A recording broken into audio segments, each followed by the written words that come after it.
Donc, c'est ça le sens du verset que Rabbi Nachman nous a ramené dans Iyov. Vaya Shaddai Betzarecha. Alors, je répète. Betzarecha, on a commencé par dire que Betzarecha, c'est dans l'étroitesse. Ouais, l'étroitesse, c'est le chauffard qui te permet de sortir de l'étroitesse, de là où tu es le jour du jugement à Rosh Hashanah, d'accord, et que tu es dans l'étroitesse et que tu veux être dans la largeur de la liberté de sortir et d'être innocenté. Ouais. Et bien, tout ça, on a dit que qu'est-ce qui se passe dans le chauffard? C'est Tkiya, Varim 3. C'est les initiales de Keshet. Si on prend la deuxième lettre de Tkiya, comme on l'a dit, c'est les initiales de Keshet qui est l'arc-en-ciel, qui sont les couleurs des Havot.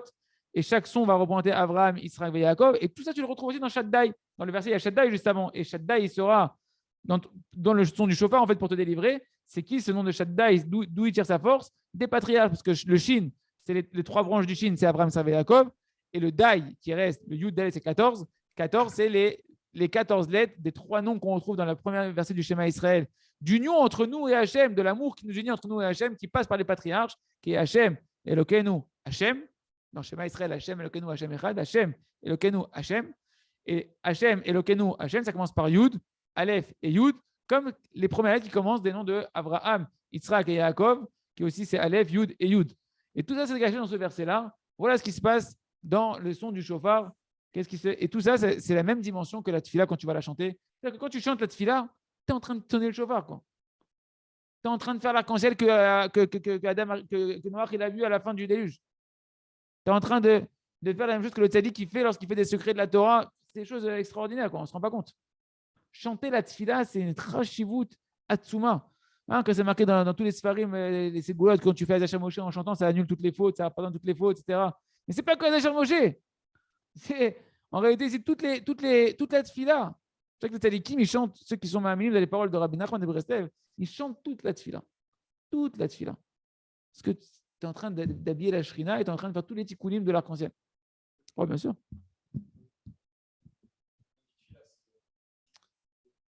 Toute tfila, ouais, toute tfila. Toute prière. Non, parce qu'en fait, la tfila, c'est la malchut. C'est l'utilisation de la parole. Et la parole, c'est la royauté d'Akadosh Baruch Hu qui est la shrina. Même la Torah, on doit la chanter. Azinu, Shamaim Vaaretz. Imrefi, là-bas, qu'est-ce qu'on dit?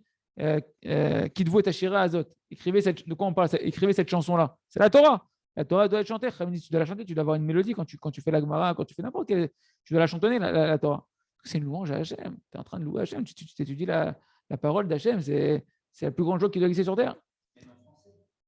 Même en français, pourquoi pas? Okay. Moi, à l'époque, j'avais l'archouma des Avdil, j'avais l'archouma des Noirs qui font le gospel la télé dans les églises et machin. Tu dis, purée, les mecs, ils chantent, et nous, tu as l'impression que tu rentres dans une synagogue. Qu'est-ce qui se passe là? Pourquoi ils chantent? C'est n'importe quoi, c'est rien à voir, mais savoir que c'est vient de chez nous. Chez nous, Beth Amikdash, il y avait les Lévi'im. Les Lévi'im, ils avaient les instruments de musique, c'était la simcha, c'était tu chantes à Hachem. Ce qu'on a retrouvé la première fois que j'étais à Ouman, moi, ce qui m'a accroché à Rabbi Nachman, c'est pas des cours de Torah, c'est la tfila. C'est ça la tfila. Waouh, c'est ça la tfila, c'est ça l'union avec Hachem dans la tfila. Tu chantes, tu es avec Hachem. Ok, on finit. En Omer et Rabbi Nachman nous ramène encore un autre verset, on va conclure dessus. Verset Télim qu'on dit le Shabbat matin, samedi matin. Télim 19. En Omer ve en Devarim, Belin Nishma Kolam. Il n'y a pas de discours, il n'y a pas de parole et leur voix n'est pas entendue. Donc, c'est le contraire de ce qu'on a vu au début du verset, que Hachem, quand on fait des louanges à Hachem dans notre tfilot, eh ben, il entend nos prières et il se rappelle de notre détresse. Eh ben là, il te dit, le verset dit, il n'y a pas de discours, il n'y a pas de parole, leur voix n'est pas entendue. Ouais, de quoi on parle? Omer Devarim, Zeprinat Keshet, il nous dit. Quand on parle, il n'y a pas de parole, il n'y a pas de discours, c'est la notion de la parole. La parole, c'est la shrina, c'est la tfila, c'est l'arc-en-ciel, le fameux arc-en-ciel, ouais, qui sont les lettres de la tfila qu'il faut chanter. Vekol, binishma kolam, on n'entend pas leur voix. C'est quoi leur voix? C'est la tfila qui est censée normalement, si les Omer et Devarim, c'est les lettres que tu dois dire de la prière, et bien kolam, c'est la voix que tu dois mettre quand tu prononces ces lettres de la prière, la musique que tu dois mettre, qui sont les tlat gevanim des keshet, qui sont les trois couleurs de l'arc-en-ciel. Et donc, comment tu comprends le verset? Parce que Rabbi Nachman te donne juste le verset comme ça et il te dit de te débrouiller, en fait. Tu dois avoir compris, en fait, tout le sens après tout ce que je t'ai expliqué. Mais heureusement, voilà, Baruch Hashem, on a le Rav Arush qui nous a fait une petite simplification. Et comment on est doresh le pasouk? En réalité, les nigunim qu'on va mettre dans les lettres de la prière, ça va être la couleur, la vitalité qui va revêtir un peu comme les couleurs de l'arc-en-ciel. Et celui qui va prier, Bli Nishma Kolam, c'est la fin du verset, sans faire entendre ta voix.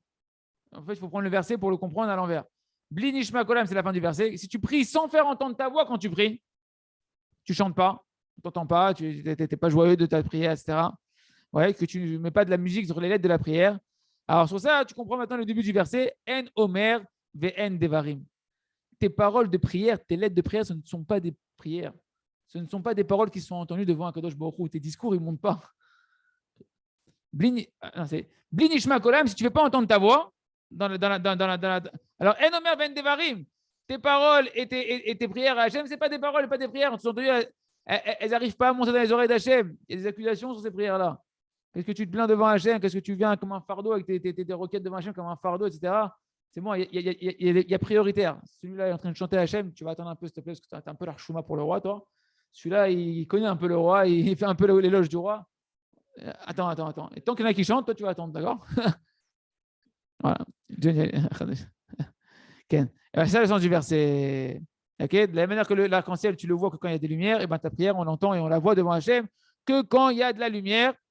Et maintenant, on comprend bien ce qu'on avait fait comme allusion au début du verset, au début de la Torah. C'est quand que s'accomplit Vayar Batsar Lahem. C'est quand Hachem il te regarde, quand tu pries dans ta détresse. Ken, c'est lorsque Beshomo et Trinatam, quand il entend Hachem, la musique, la chanson qui sort de ta prière, du moment de ta détresse. Oh, Hachem, il dit, mon fils, il chante pour moi, il est en détresse, etc. Je vais me souvenir de mon alliance et je vais adduire toutes les rigueurs. Ashreno. Et donc, quand Hachem il adoucit les rigueurs, bien sûr, c'est l'abondance qui tombe sur nous. C'est l'abondance qui tombe sur le Ham Israël, c'est des délivrances. Il reste qu'on apprenne à chanter la prière, à se réjouir de la prière, à danser dans la prière, à taper des mains dans la prière. Ça va être la prochaine Torah. La prochaine Torah, on verra l'importance de taper des mains dans la prière. Et Chazak ve Nitrazek.